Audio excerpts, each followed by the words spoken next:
On Monday's show, we talked auto racing with US Roots. And thank you all for all the smart comments. The, hey Leo, I actually thought about it before I wrote something type comments.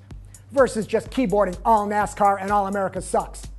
And I hear you as to keeping shakedown coverage of racing as broad as can be. And better than the mainstream drool, including looking at those series not always in the limelight. Today we're going to continue a bit of where we left off, because this is a NASCAR weekend, and I want to prep you with some things NASCAR that I want you to look for. You may be surprised at what I tell you. But also, we'll do a check of the new cars that emerged at the American Le Mans Series test days of last week and what they tell us about 2012. No, we didn't go, but we will be there for the 12-hour. And to continue to spark your thinking about racing in general, I have a list of 5 things that a racing series should have if it's going to be good and interesting. And then you and I can apply those criteria to a few racing series, and in the comments, you can add to the list of 5 yourself if you choose. In fact, let's do all the stories in a list of 5 format. And look at that. I did the intro as a list of 5. The thank you, telling you Shakedown will continue to cover a variety of racing, a NASCAR preview, the ALMS cars preview, and the list of 5 criteria for great racing. Hey JF, what were with those pictures? Come on, 5. Jackson 5, Dave Clark 5, I get it.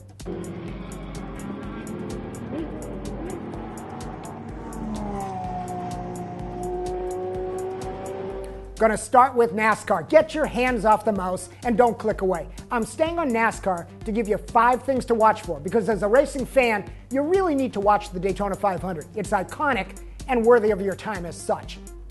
But do what I do, turn down the TV sound, because where most racing around the globe has that English accented announcer treatment and it sounds so right, even though I get sometimes lost in the brogue or the pronunciations. Controversy? Really? NASCAR gives us the mangled English, tortured dialogue, and southern dialect of one Darrell Waltrip, who may be an internet hero with his V8 supercar screaming ride around Mount Panorama, but DW and his friends are still, to me, back of the classroom dense when it comes to the depth and complexity of their vocabulary, because they've defined it by the words boogity, boogity, freaking boogity. Look, I know mafia Italians with a better vocabulary. Yeah, I know, it's vocabulary. And yes, I am an East Coast, New York, college-educated, MBA-graduated elite. F*** you, you Cracker Barrel stores are no place to buy a Valentine's Day gift, NASCAR-loyal Confederates. You know, that's going to get me a few thumbs down. And why am I so pissed off at the dumbing down of NASCAR as the way it's presented? Because it's not dumb at the team and development level. There may be no telemetry in the race car during the race, but listen to this. Richard Childress Racing, the real Dale Earnhardt team with the real Dale E. heritage, is testing aero and fuel injection at a private test. A guy named Kent Day is RCR's director of competition, and he's running the test. He holds a doctorate degree in mechanical engineering from Clemson University. To get a handle on the fuel injection, RCI hired ex-General Motors engine and electronics experts, they're college educated too, to help with that transition.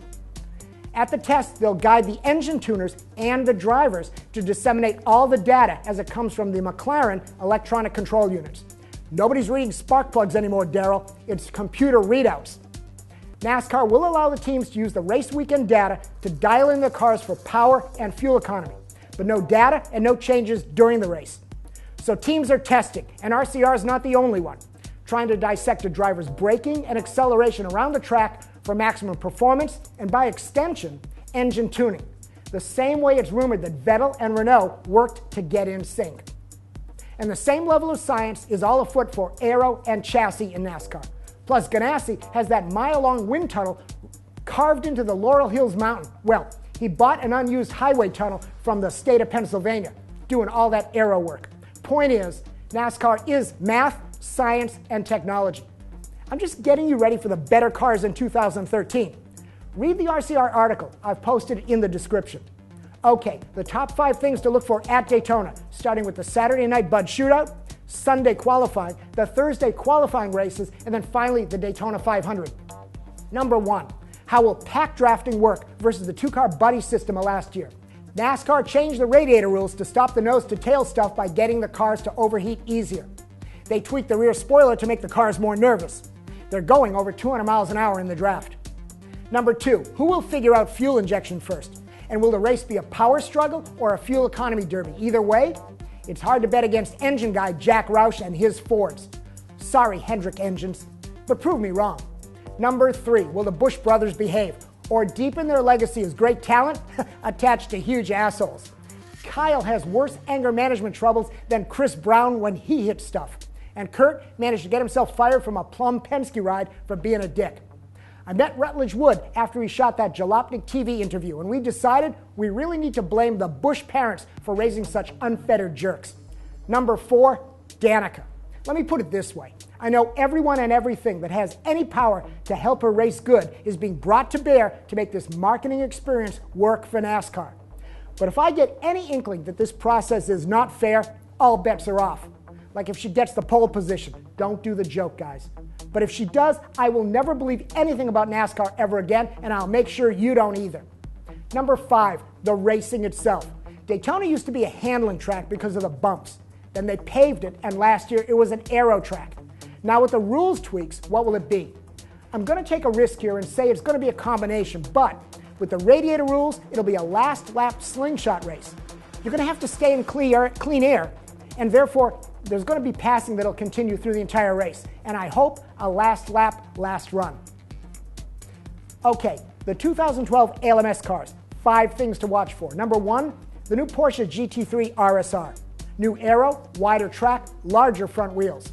Number 2, the new Corvette C6R. Also a wider track. It's an ACO GTE rules thing to keep up with the Ferrari 458 and BMW.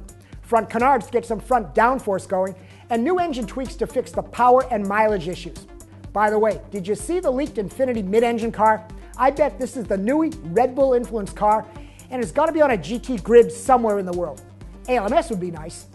Back to the list, and number 3, the Honda LMP1. In ALMS, LMP1 is only a 2-car race, this versus the Dyson Mazda. But in WEC, I want to see it versus the Audi to find out how quick it really is. That's going to happen at Sebring. Number 4, Scott Tucker and his Level 5 team in LMP2. Google him. The PR claims he's a 4-time national champion. Now, I'm too uncaring about his racing career to look it up, but I know most, if not all of those championships have come when he ran in classes where he was the only car. Now there's competition in LMP2, so let's see what happens. Plus, why is this guy not in jail? Is it an Indian protection thing? Finally, number 5, ALMS versus WEC. I can't wait for the Sebring 12-hour. Okay, to close the show, here are the 5 things that make racing good. And by that I mean, really good racing series must have all 5 of these criteria. Pick the series you like, think of these 5, and share your comments on how each series stacks up against the 5. Here they are, in no order of priority, because that can vary by series. Number 1, the technology. Aero, materials, mechanical design, engineering, the currency of the technology. Number 2, the people, the drivers, the engineers, the owners, the personalities, and their skills. Number 3, the strategy. Do you need it to win, and how is it executed? Number 4, the cars themselves. Do they look cool, sound cool? Are they manufacturer supported? And number 5, the driving. Sure, there's speed, but how about the passing and the skill level to make it all be a wow? Finally, look, SimRaceway sent us their wheel. Get ready for some demos on Shakedown, and I'll see you all online at simraceway.com. I really got to end this show because I have stuff to do.